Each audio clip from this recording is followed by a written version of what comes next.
The one and only Botticelli. Botticelli and Raphael, shirts and trousers. சென்னையில் விரைவில் இயக்கப்படும் AC பெட்டிகளுடன் கூடிய புறநகர் ரயில் காட்சிப்படுத்தப்பட்டுள்ளது. இதுகுறித்த கூடுதல் தகவல்களை செய்தியாளர் ரமேஷிடம் கேட்கலாம். ரமேஷ், இந்த ரயிலினுடைய சிறப்பம்சங்கள் என்னவாக இருக்கிறது? எத்தனை பேர் இந்த ரயிலில் பயணம் செய்யலாம்? என்ன விவரம்? இந்தியாவிலேயே முதன் முறையாக இந்த லோக்கல் ட்ரெயின்ல ஏசியை இன்ட்ரோடியூஸ் பண்ணிருக்காங்க. முழுக்க முழுக்க ஐசிஎஃப்ல இதை தயார் பண்ணிருக்காங்க. நம்முடைய ஒளிப்பதிவாளர் மது உங்களுக்கு காட்சிப்படுத்துறாரு.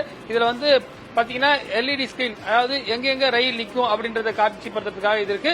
இந்த ரயில் வந்து முதன்முறையாக சென்னை செங்கல்பட்டு இடையே இயக்கப்படுவதற்கான வாய்ப்பு இருக்கு. அது மட்டும் இல்லாம எமர்ஜென்சி டாக் பேக், இப்ப கூட பாத்தீங்கன்னா ஜோலார்பேட்டில் ஒரு பெண்ணுக்கு வந்து ரயில்ல ஒரு பிரச்சனை ஏற்பட்டது. இது போன்ற விஷயங்களை தவிர்ப்பதற்காக இந்த நேரடியா பைலட் கிட்ட வந்து புஷ் டு டாக் என்ற ஒரு ஆப்ஷன் வந்து கொடுத்து நேரடியாக அவங்களுடைய பேசுறதுக்கான வசதியும் செய்யப்பட்டிருக்கிறது. தானியங்கி டோர்கள் இருக்கின்றன. எப்படி மெட்ரோ ரயில் இருக்குமோ அதே மாதிரி இருக்கும். ஆனா மெட்ரோ ரயில்ல வந்து பாத்தீங்கன்னா வேற மாதிரியான சீட் முறை இருக்கும். ஆனா இது வந்து லோக்கல் ட்ரெயின், ஸ்டெயின்லெஸ் ஸ்டீல்ல 3 பேர் அமர்ற மாதிரி வச்சிருக்காங்க. கிட்டத்தட்ட இதுல வந்து 30 டன் ஏசி ஒரு கோச்சில் போட்டிருக்காங்க. 12 கோச்சுக்குமே நீங்க வந்து போலாம். இந்த ஒரு பெட்டியில ஏறிட்டீங்கன்னா 12 கோச்சுக்குமே உள்ளுக்குள்ளேயே நடந்து போற மாதிரியான அம்சங்கள் இருக்கு. சிசிடிவி கேமரா ஒவ்வொரு பெட்டியிலுமே வந்து பாத்தீங்கன்னா சிசிடிவி கேமரா வந்து வச்சிருக்காங்க. பாத்தீங்கன்னா பயணிகளுடைய பாதுகாப்புக்கு முக்கியமான ஒரு விஷயமாக படுத்தக்கூடிய இந்த சிசிடிவி கேமரா என்பது தற்போது இந்த புறநகர் சேவையில வைக்கப்பட்டிருக்கிறது. இது வந்து பாத்தீங்கன்னா எந்த வழித்தடத்துல விடுவாங்க அப்படின்றத இன்னமும் அதிகாரப்பூர்வமா தெற்கு ரயில்வே அறிவிக்கல.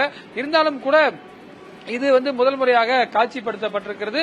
இதுல வந்து பாத்தீங்கன்னா மற்ற புறநகர் லோக்கல் ட்ரெயின்ல காட்டிலும் கூடுதல் சிறப்பு அம்சங்களுடன் வசதிகள் செய்யப்பட்டிருக்கின்றன.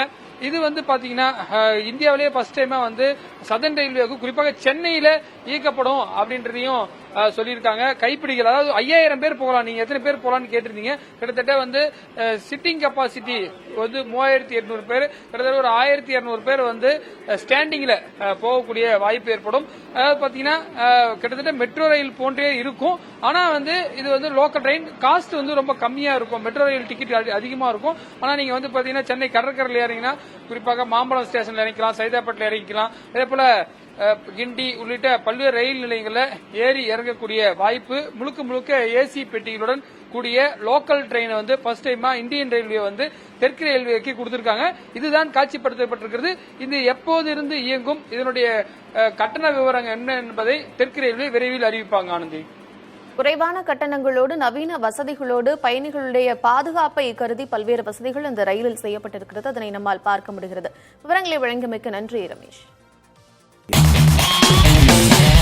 பார்ட்டி வேர்னாலும் ஐ ப்ரிஃபர் Botticelli.